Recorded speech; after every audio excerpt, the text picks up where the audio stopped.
What's going on, everyone? Cabana Greg here, and today I'm going to be talking about 5 games that I want remastered. So recently I was just playing a couple games in my library and I thought to myself, wow, I really want to play this particular game. Oh wait, I also want to play this game. And then I realized I don't have my PlayStation 3 on me, I don't have my Xbox 360 here, so I started thinking, why wouldn't these games get remastered? They should be remastered. It's been a while since I played these games. They all hold a special place in my heart, and that's part of the reason why I'm making this list. Without further ado, here's my list for the 5 games that I want remastered.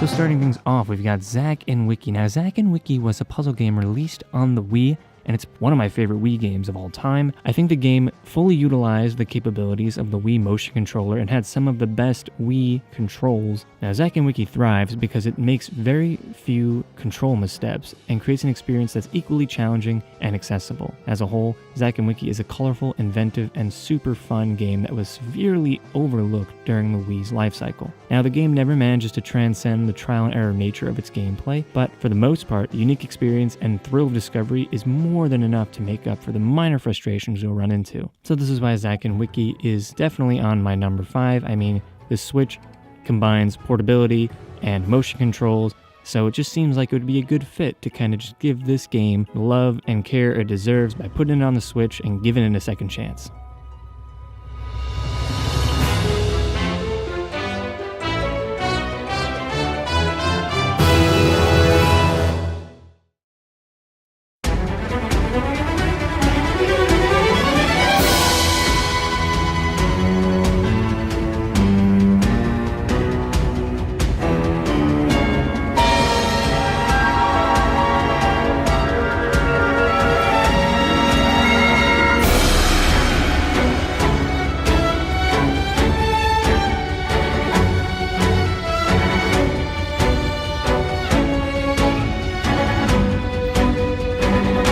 Next, we have a hidden gem that was an Xbox 360 exclusive called Lost Odyssey. Now, Lost Odyssey is a JRPG that was developed by Mistwalker Studios. The game spans across 4 discs, and it's probably one of the best RPGs I've ever played. Not because of its gameplay, it's not really super revolutionary in that department, but the story and the characters and the environments are all so unique and so well developed that it's easily one of the most memorable games I've ever played, and it's one of the most important games for me personally. The game centers around Kaim Argonar, and you basically play as this immortal who has no memory and essentially fights with no purpose, no feeling. The main character is not only different from what we've seen in some other JRPG games, but as a whole, his character arc is some of the best in any game that I've ever experienced. Lost Odyssey was an Xbox 360 exclusive, and it was a JRPG. Not many people I know have even heard of this game, let alone played it. So I'm really hoping that this game gets a remaster in some way, shape, or form. Now, I recently played Lost Odyssey on my Xbox One a few months ago, and it was cool to actually play it on an Xbox One. And to be honest, the game looks and sounds just as good as anything else that's being released today, but it'd be nice to get a proper remaster for a game well deserving of it.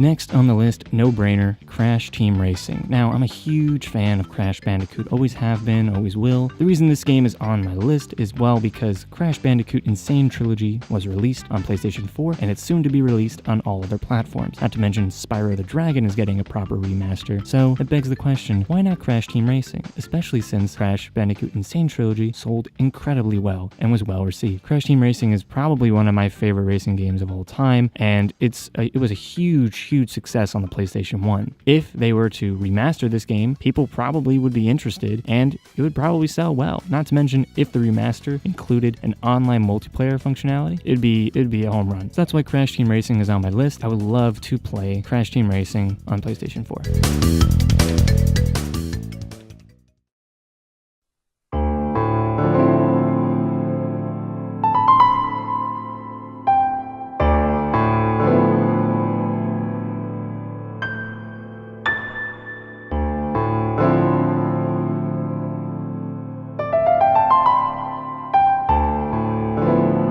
Next, we have a PlayStation 3 exclusive game that was severely overlooked for its time, and that is Folklore. Folklore was a title developed by Game Republic, and it's a game that documents the eerie quests of two individuals and their mysterious calling to the village of Doolin. The sad thing about Folklore is that Game Republic, the studio that developed the game, quickly closed down after the launch of Folklore. And it's sad because this game is truly something special. From its combat, to its atmosphere, to its characters and writing, it has the complete package that you look for in these kinds of games. Not to mention, the game looks and sounds incredible, and this was an early PlayStation 3 title, yet it still manages to hold its own even with titles that are released today. This title, for the most part, is an action/adventure RPG, and it charges you with the task of unraveling the mystery and intrigue that envelops a small community, which is the town of Doolin. To do so, you need to walk the halls and fields of Netherworld regions, and also the town itself. Now, the cool thing about the combat system is it's very similar to Pokemon. You'll encounter different creatures in your travels across the Netherworld and use those creatures in combat, and you can also combine creatures with varying effects. The game is poetic and dark and beautiful, so that's why Folklore is on this list. It's a very fun game, it's a very interesting game, and you should definitely check it out if you haven't.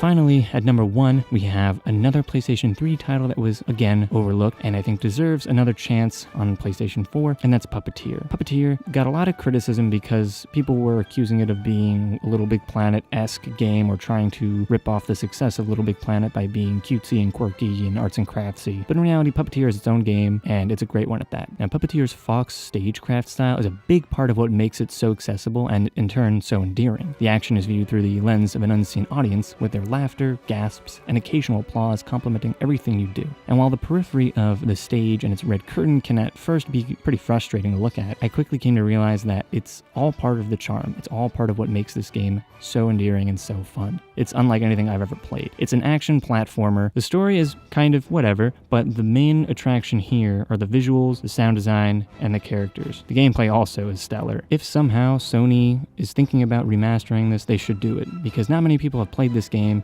and it's absolutely stunning.